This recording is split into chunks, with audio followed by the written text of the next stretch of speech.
Greetings and welcome to 2023. So, you bought Flesh and Blood. Was it a Classic Battles, Drenthia vs. Rhinar?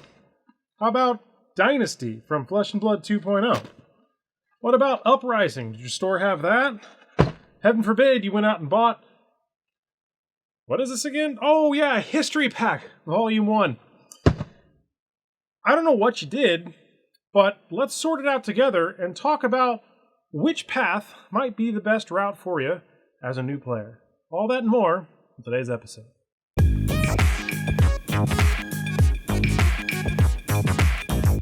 Greetings! On today's episode, we begin the series that will help you maybe understand a direction, if you're unfamiliar, on what you should do with the game of Flesh and Blood. There are a lot of very interesting approaches, and I'm pretty sure that for every video you watch, someone will have a different approach, so take mine with a grain of salt. But I will say, as a player, a collector, and a connoisseur of some of the more interesting Flesh and Blood products, this is my recommended path in 2023 with what I would say you should probably try to do to put your foot down going the right direction and not spin your wheels as much. Let's first start off with this product here.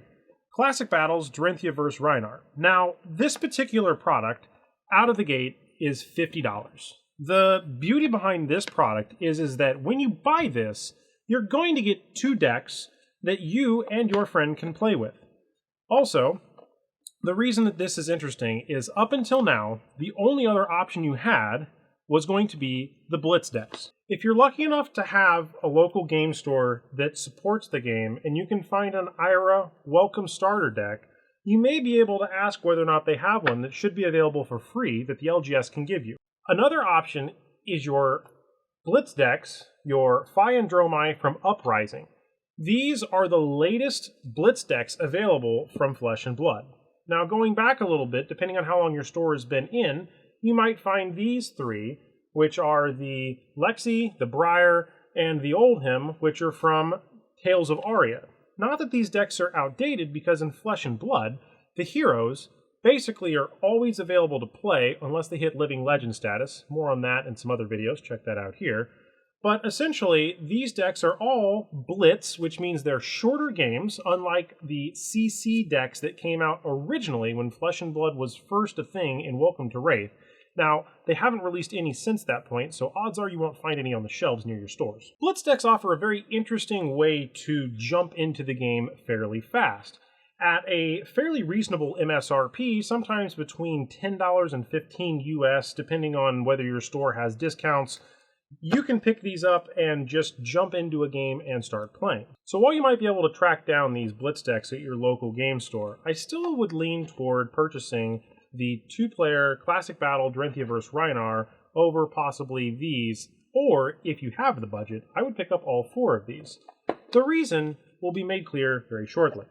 A few moments later. So you walk into your local game store, carrying around your long box, ready for you to go find some games with a fellow connoisseur of Flesh and Blood. Problem is, you just bought a booster box of Dynasty. Well, that's awesome, but you won't probably be able to make a deck with this. And that may have not been clear to you. And here's why. Dynasty is a supplemental set.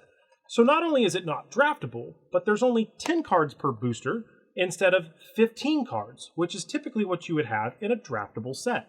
Like earlier when we talked about Uprising, Uprising released as a draftable set. Alongside it again the 2 Blitz decks that were available.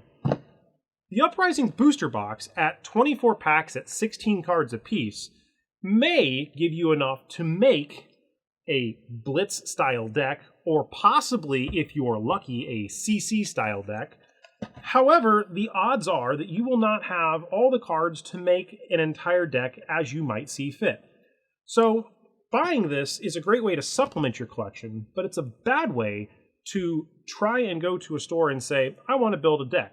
However, I'm crazy, and what we're going to do is we're going to open this box and use only its contents and talk about what we could do if that was just you, and what you did was buy this box. Next up, History Pack 1. Now, at this time, there's only one History Pack that's been made for Flesh and Blood, and soon, I don't know when, but there probably will be History Pack 2 or by the time you're watching this, maybe even 3 or 4.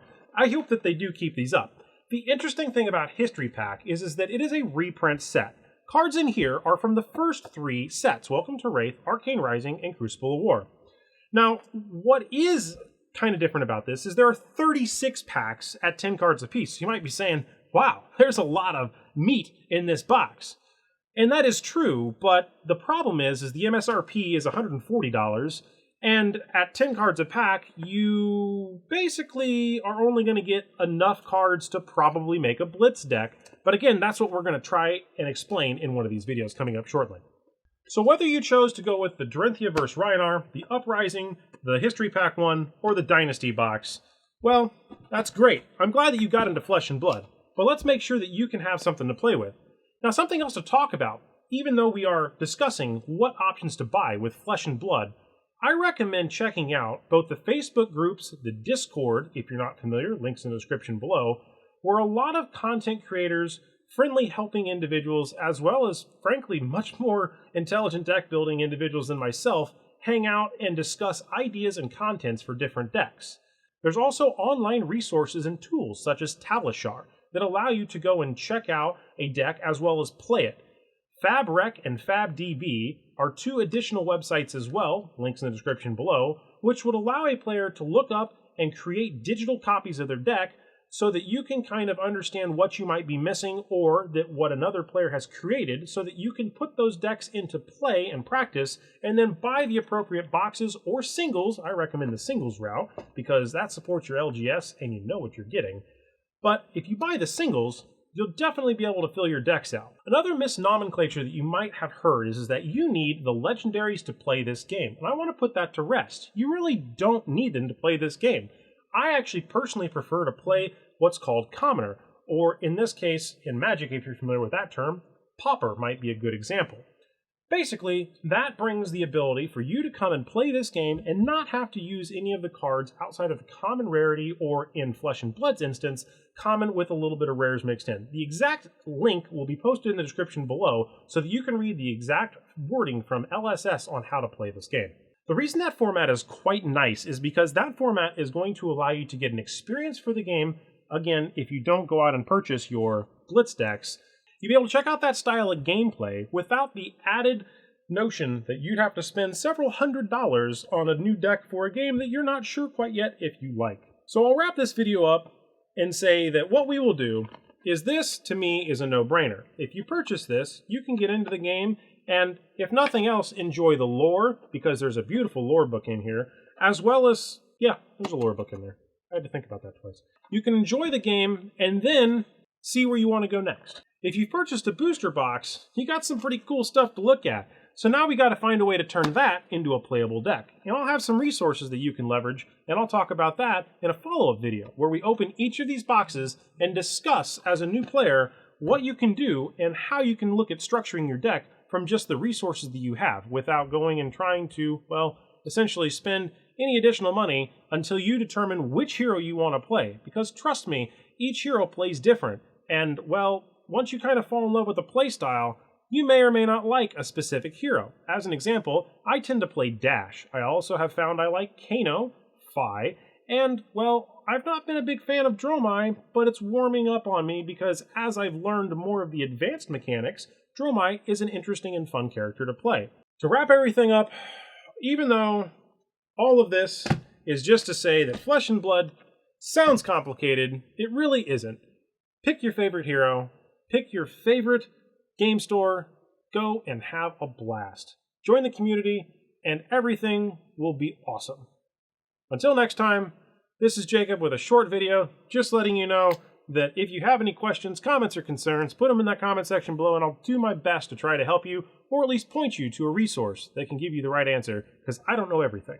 Thanks.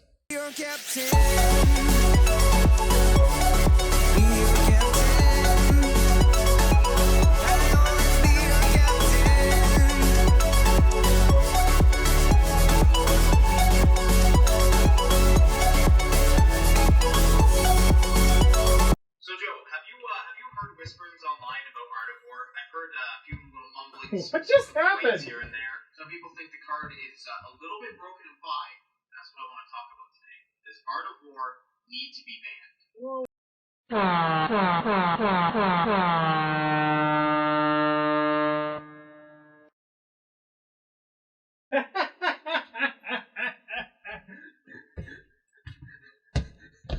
Pro tip, because if Sloop, you're watching this, I'm gonna add that at the very end.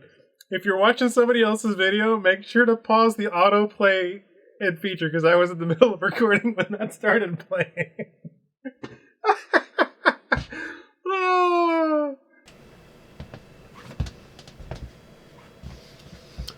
Oh yeah, by the way, that comment about the Flesh and Blood being easy to play, it was kind of a satirical kind of a thing, because while it is easy to play, it's hard to master. So just keep that in mind as I showcase my little doggo and my little fun Magikarp hat. So yeah, I'm still trying to master my dash deck, and boy oh boy, I'm not that good. You want to go outside? Let's go outside.